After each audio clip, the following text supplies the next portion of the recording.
남유다가 패망하던 시기에 비운의 두 제사장이 있었습니다. 한 사람은 베냐민 땅 아나돗 출신 제사장 예레미야라는 그런 인물이고, 또 한 사람은 예레미야와 동시대 인물인 부시의 아들 제사장 에스겔이라는 두 제사장입니다.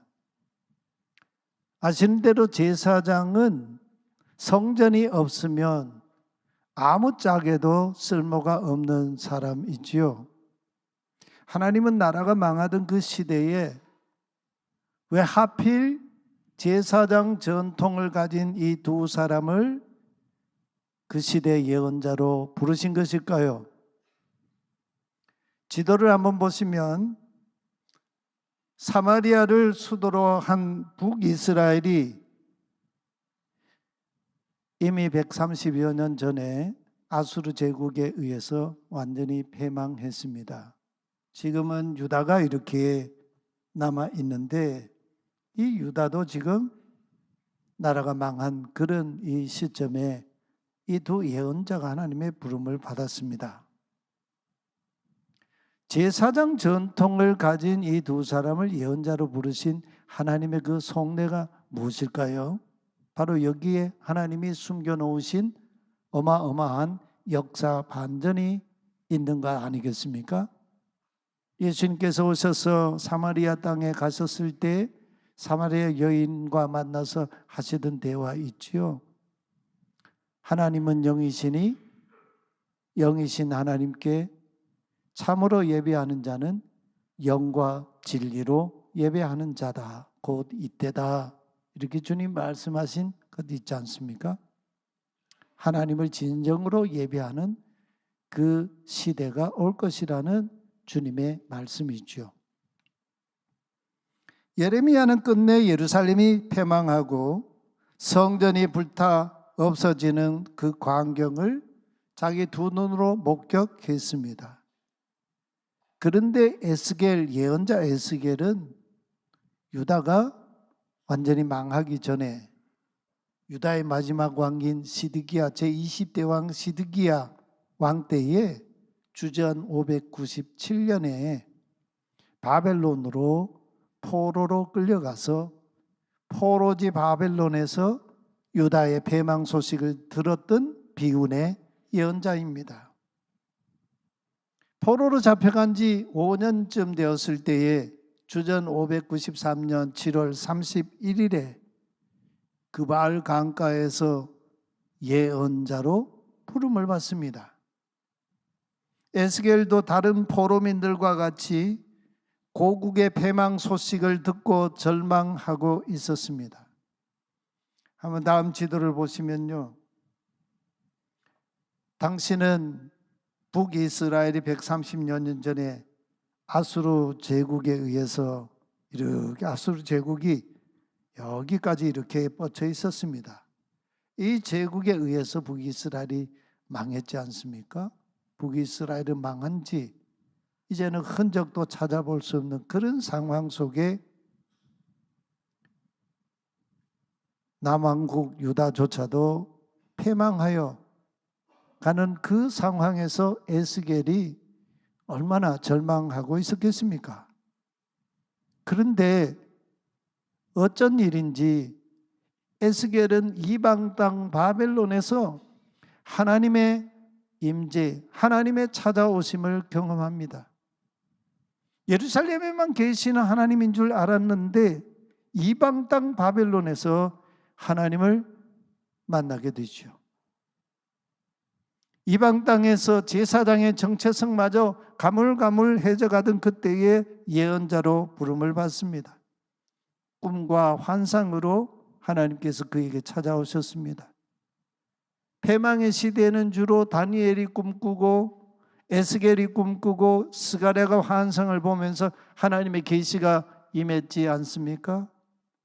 에스겔에 임한 그 꿈은 이미 패망해버린 하나님의 백성이 다시 역사의 중심에 서는 환상과 꿈이었습니다. 북이스라엘도 망하고 남왕조 유다까지도 망한 그 나라가 다시 세계 역사의 중심에 선다는 그런 환상과 꿈이었습니다. 하나님께서 예루살렘을 심판하신 이유가 있었지요. 에스겔이 바벨론 포로지에서 하나님으로부터 깨닫게 들은 그 말씀은 왜 예루살렘이 망했는가? 예루살렘이 이방인들보다 더 악하였기 때문이라고 하나님이 말씀하셨습니다. 그러다 보니 그 옛날 노아 시대의 노아의 중재도, 다니엘의 중재도, 동방의 의인이었던 욥의 중재도 예루살렘을 위해서는 통하지 않는다, 이런 하나님의 말씀을 그가 들었습니다. 오직 의인만 구원을 받을 것이라고 했습니다.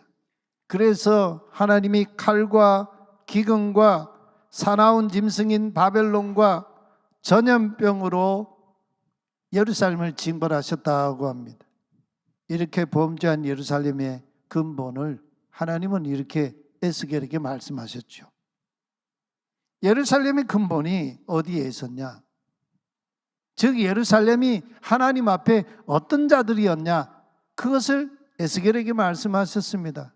예루살렘의 아버지는 아모리 사람, 이 아모리 사람은 하나님이 아주 싫어하시던, 하나님을 대적하던 그런 민족 아닙니까? 예루살렘의 아버지가 아모리 사람 같고 어머니는 헷 사람 같다고 했습니다. 이 예루살렘이 하나님 보실 때, 태어날 때에 배꼽줄도 자르지 못한 그런 상황이었습니다. 물로 씻어 정결케도 하지 못한 그런 모습이었습니다. 소금을 뿌려 소독하지도 못한 그런 모습이었습니다. 강보로 싸지도 않은 피투성이 그냥 피투성이로 그냥 내버려진 그 모습. 그때 하나님께서 그런 예루살렘 곁을 지나가시다가 피투성이로 그냥 발버둥 치고 있는 예루살렘을 보시고는 그에게 말씀하셨죠. 너는 피투성이라도 살아있으라. 너는 피투성이라도 살아있으라. 그러면서 긍휼을 베푸셨습니다. 그 예루살렘을 택하여 하나님의 아내로 삼으셨다 하죠. 그리고 끝내는 왕후로 세우셨다. 근데 적반하장이라고요. 이렇게 자비를 베푸신 하나님께 예루살렘이 어떻게 되었습니까? 하나님의 자비를 망각했습니다. 도리어 모든 사람과 음란한 짓을 했습니다. 여기 모든 사람이란 열방의 그런 이 우상들을 죄다 갖다 섬기는 그런 음란한 짓을 했다는 거죠. 음욕을 채우는 기회로 만들어 버렸습니다. 그러니 야훼께서 예루살렘을 심판하지 않으실 수가 있겠냐? 이것이 에스겔에게 임한 하나님의 말씀이었습니다. 근데 바로 이런 예루살렘에 대하여 하나님께서 환상을 보여주십니다. 오늘 에스겔 37장에서요. 이 환상에 나타난 하나님의 관심이 무엇이었습니까? 하나님이 에스겔을 통해 보여준 그 환상에 하나님의 관심은 지금 유다 나라를 복속시킨 바벨론 제국이 아니었습니다. 한번 지도를 보시면 이 바벨론 제국이 당시 세계를 이렇게 통할하고 있었는데 하나님의 관심은 저 바벨론 제국이 아니었다는 겁니다. 또 예루살렘이 패망할 때에 주변의 나라들이 예루살렘의 패망을 기뻐하며 즐거워했다 하지 않습니까? 블레셋이 있지요. 그리고 저 위로 두로가 있지요. 시돈과 두로. 그리고 요단강 건너편으로, 이쪽 건너편으로 오면 또 암몬, 그리고 모압, 그리고 남쪽으로 에돔, 이런 나라들이 있었는데 이 나라들은 망하지가 않았습니다. 근데 하나님의 관심은 바벨론 제국도 유다의 그런 주변 나라들도 아니었습니다. 하나님 관심은 이미 망한 유다 예루살렘이었습니다. 그 유다 예루살렘의 모습이 어떠했습니까? 무덤에 널브러져 있는 바짝 마른 뼈들과 같은 모습으로 등장하죠. 하나님은 에스겔을 그 마른 뼈들이 널브러져 있는 그 무덤가를 지나게 하셨습니다. 그 죽음 하나하나가 다 사연이 있지 않겠습니까? 죽은 슬픔과 아픈 고통과 그런 눈물이 있지 않겠습니까? 그 참혹하게 죽은 뼈들이 사방에 널브러져 있었습니다. 그 널브러진 이 뼈들을 지나가고 있는 에스겔에게 하나님이 갑작스럽게 질문하십니다. 인자야, 이 뼈들이 등이 살 수 있겠느냐? 하나님의 질문을 받고 에스겔은 답을 하지 못하지요. 이 뼈들이 살 수 있을지 살지 못할지 가늠을 할 길이 없었습니다. 그래서 그는 대답합니다. 주 야훼여, 당신께서 아시나이다. 그러자 하나님께서 그 뼈들을 향해 에스겔에게 대언하라, 예언하라 이렇게 명령하셨습니다. 나 야훼가 생기를 너희에게 들어가게 하리라. 그러면 너희 마른 뼈들이 살아나리라고 예언하라고 했습니다. 또 그 살아난 뼈들이 내가 야훼인 줄 알리라 이렇게 예언하라 했습니다. 이렇게 예언하자 서로 부딪히는 소리와 함께 흩어져 있던 뼈들이 서로 맞추어지고 서로 연결이 되었습니다. 그 뼈 위에 힘줄이 생겼습니다. 살이 올랐습니다. 가죽이 덮였습니다. 그러나 아직 생기는 없었습니다. 그때 하나님께서 생기를 향하여 예언하라고 또 명령하셨습니다. 생기야, 사방에서부터 와서 이 죽음을 당한 자에게 불어서 살아나게 하라. 그러자 그들이 살아났습니다. 큰 군대를 이루었습니다. 하나님은 다시 살아난 그 뼈들을 가리켜 이스라엘 온 족속이라 이렇게 말씀하셨습니다. 그런데 그 뼈들은 지금까지 자기들 스스로 뭐라고 하고 있었습니까? 우리는 말라버렸다. 우리는 소망이 없어졌다. 우리는 다 멸절이 되었다. 이렇게 하던 뼈들이었습니다. 도대체 하나님은 무슨 목적으로 그 큰 군대를 이루는 이 마른 뼈들 환상을 보여주신 것일까요? 바벨론 제국과 맞서 싸워서 제국을 복속시키라는 그런 뜻이었을까요? 아니면 갑자기 그들에게서 무슨 의라도 발견하셨기 때문에 그들을 다시 살려 군대가 되게 하신 것일까요? 사실 130여 년 전에 이미 망해버린 북이스라엘조차 살아날 기미가 전혀 보이지도 않는데 뒤를 이어 패망해버린 남유다도 하나님께 돌이킬 기회마저 다 상실해버렸던 그들 아닙니까? 그래서 망해버렸지 않습니까? 오죽하면 하나님께서 이방인들 가운데에서 하나님의 이름이 조롱받으시면서까지 자기 백성을 징계하셨겠습니까? 남북 왕조가 둘 다 망하도록 하나님이 그들을 징계하셨겠습니까? 북이스라엘이든 남왕국 유다든 그들에게 유일한 희망이 있다면 한 가지밖에 없었습니다.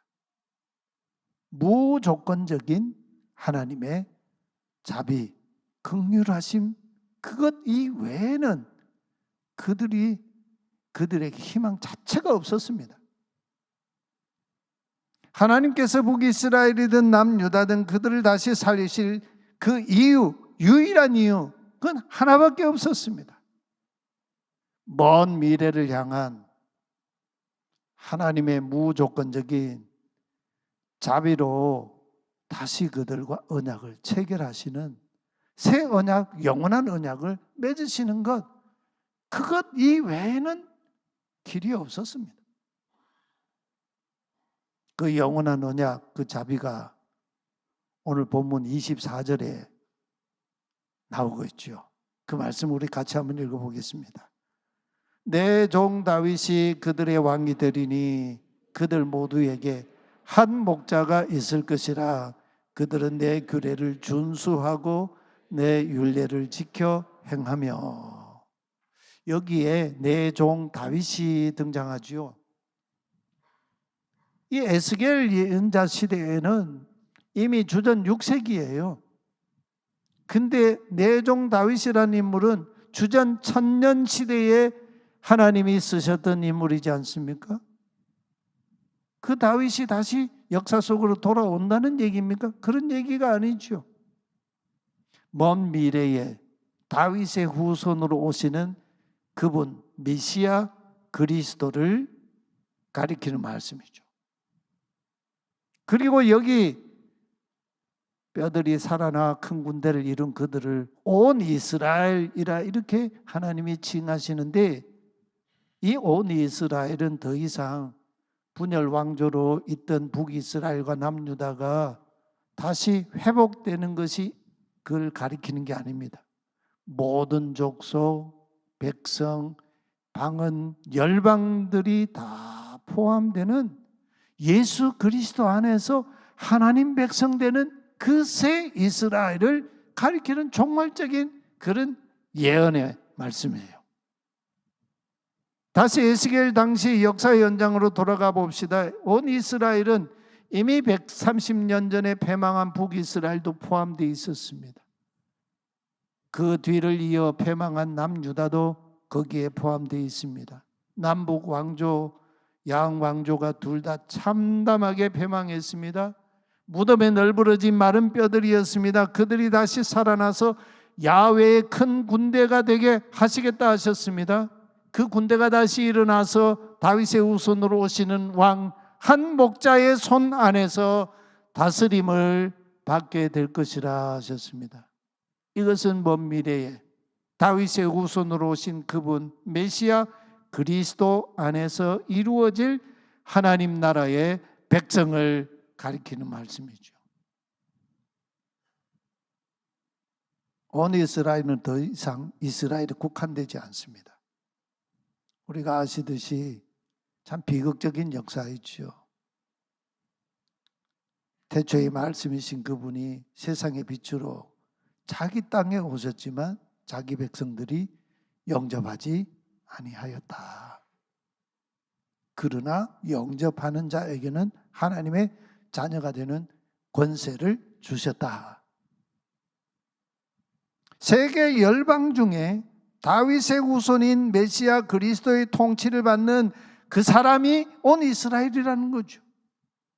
궁극적인 그 하나님 나라가 에스겔 당대에 패망한 남북 왕조가 다시 다윗의 후손으로 오시는 그 왕 다스리는 그 목자의 손에서 하나가 되리라 하셨습니다. 한 목자가 목자의 다스림을 받는 모든 백성, 그들은 하나님의 백성이 된다 하십니다. 또 하나님은 그들의 하나님이 되실 것이라고 합니다. 그 환상을 에스겔에게 지금 어떻게 보여주고 있습니까? 그 유다와 이스라엘의 패망의 시대에 하나님은 그 환상을 이렇게 보여주셨습니다. 에스겔에게 인자야, 너는 막대기 하나를 가져다가 그 위에 유다와 그 짝 연합한 이스라엘 자손이라 쓰라. 또 다른 막대기 하나를 가지고 그 위에 에브라임의 막대기, 에브라임은 북이스라엘에서 가장 강력한 지파였지 않습니까? 그래서 북이스라엘을 지칭할 때 때로는 에브라임 이렇게 지칭하기도 합니다. 그 에브라임의 막대기 곧 요셉과 그 짝 연합한 이스라엘 온 족속이라 쓰라. 그리고 그 두 막대기를 서로 합하여 하나가 되게 하라. 에스겔 너의 손에서 그 두 막대기가 하나가 되리라. 이렇게 말씀하셨습니다. 그러면서 다시는 온 이스라엘이 과거처럼 분열 왕조가 되지 아니하고 오직 한 다스리는 목자 다윗의 후손의 통치를 받게 될 것이라고 했습니다. 또 하나님이 거하시는 거룩한 성소가 되고 그들 가운데 그 성소가 영원히 이어질 것이라고 했습니다. 나는 그들의 하나님이 되고 그들은 내 백성이 되리라 하셨습니다. 근데 이 예언은 실제로 이스라엘의 역사 속에 다 이루어지지 않았습니다. 우리가 지금도 보시듯 팔레스타인에 있는 독립국가인 이스라엘과 그들과 대립하는 하마스 무장 정파가 지금도 서로 전쟁하고 있지 않습니까? 또 이스라엘 그 유대인들이 지금도 온 세계, 전 세계 곳곳 나라에 흩어진 디아스포라, 이산 그런 민족으로 살아가고 있습니다. 에스겔 37장의 두 막대기의 연합은 물리적인 이스라엘의 회복을 넘어서는 종말적인 영원한 하나님의 약속이라는 말씀이지요. 유대인과 이방인이 하나가 되어 한 주님, 한 그리스도를 영원히 섬기는 하나님 나라가 임할 것을 보여주는 언약입니다. 그 나라가 임했기에 오늘 우리들이 여기에 있는 것입니다. 우리는 해방과 동시에 남과 북으로 분단된 국가가 되어서 오늘에 이르고 있습니다. 오늘 이 시점에서 우리가 되묻지 않을 수가 없어요. 통일의 시대를 우리가 꿈꾸고 기대하기 이전에 남과 북에 있는 교회들이 진정으로 한 구주이시고 왕이신 예수 그리스도의 통치 다스림을 받고 있는 교회인가? 우리는 되묻지 않을 수가 없어요. 미국 안에 흑백 갈등이 있는 그런 상황에서 미국의 제44대 대통령 버락 오바마가 최초로 흑인 출신 대통령이 되었지 않습니까? 그때 그가 던진 이 정치적인 화두가 뭐였습니까? 우리가 믿을 수 있는 변화의 정치를 그가 역설했습니다. 정치하는 정치인이 정치가 바뀌어야 한다는 말은 역설이지 않습니까? 저는 오늘 남북분단 79주년을 맞는 이 해에 6.25 한국전쟁 74주년을 우리가 앞두면서 남한이라는 막대기와 북한이라는 두 막대기가 평화와 화해의 주가 되신 예수 그리스도의 손 안에서 하나 되는 환상을 보기 이전에 우리가 먼저 봐야 할 우리의 실체가 있습니다. 남한에 있는 교회가 교회의 머리신 예수 그리스도께 진심으로 복종하는 교회인가? 우리는 이 시점에서 되묻지 않을 수가 없습니다. 교회 안에도 신이 된 인간이 호모데우스, 신이 된 인간이 버젓이 자리 잡고 있지 않습니까? 교회 안에서만큼 하나님의 입지가 좁아진 그런 공동체가 또 어디 있을까요? 우리는 되묻지 않을 수가 없어요. 진정으로 하나님이 우리 가운데서 높임을 받으시고 계시는가? 이스라엘 백성들이 예루살렘 성전에서 우상을 세워놓고 우상에 예배하고 하나님을 기둥으로 여기고 하나님 없인 여기지 않았습니까? 하나님의 이름이 조롱받으시고 하나님의 지위가 강등당하시는 곳이 바로 교회 공동체 아니냐? 우리는 되묻지 않을 수가 없어요. 예수님께서 산상수훈 말씀을 하시면서 너희는 교회는 세상의 소금이다, 세상의 빛이다 하셨습니다. 교회가 만일 짠맛을 잃어버리면 밖에 버려져서 사람들이 밟고 다닐 뿐이라고 하셨습니다. 지금 교회들이 사람들에게 지금 짓밟히고 있는 그런 시대 아닙니까? 산 위에 있는 동네가 산 아래에 있는 사람들에게 숨기지 못하듯이 우리 안에 빛이 없다면 어둠을 밝히지는 못한 채 도리어 세상을 어둡게 하고 시각장애인이 시각장애인을 인도하는 그런 교회의 꼴이 되지 않겠습니까? 사도 바울이 에베소 교회에 보낸 편지에서 놀라운 복음을 선포했지요. 이제는 전에 멀리 있던 너희 이방인들이 그리스도 예수 안에서 그리스도의 피로 하나님과 가까이 되었다고, 가까워졌다고요. 그리스도는 우리의 화평이신지라 둘로 하나를 만드사 원수된 것 곧 중간에 막힌 담을 자기 육체로 허무셨다. 그래서 이방인이었던 너희가 하나님의 서민이었던 유대인과 그리스도 안에서 하나가 되었다. 갈라디아 교회에 보낸 편지에서 또 선포했지 않습니까? 유대인이든 헬라인이든 종이든 자유인이든 남자든 여자든 다 그리스도 예수 안에서 하나이니라, 동등하니라. 이것이 바로 하나님께서 오늘 에스겔 환상을 통해서 우리에게 보여주신 하나님의 부르심입니다. 예수 그리스도 안에서 우리 남한의 교회와 북한의 교회 성도들이 먼저 그리스도의 그 이름 앞에 무릎을 꿇어야 오늘 이 나라, 이 백성이, 이 민족이 살 수 있습니다. 이 땅에 살 수 있습니다. 그리스도의 뒤를 따라가야 우리나라의 희망이 있습니다. 겸손하게 주님의 도를 행해야 하겠습니다. 그리할 때에 영원하신 하나님의 긍휼 안에서 서로 분단되고 서로 대립하고 전쟁의 그런 이 감정과 갈등과 이념을 체제를 공고히 하는 이 남북한이 서로 화해하고 하나가 되어 함께한 주님의 다스림, 통치를 받는 하나님의 나라 이룰 수 있지 않겠습니까? 주님 그 나라를 우리에게 주시옵소서.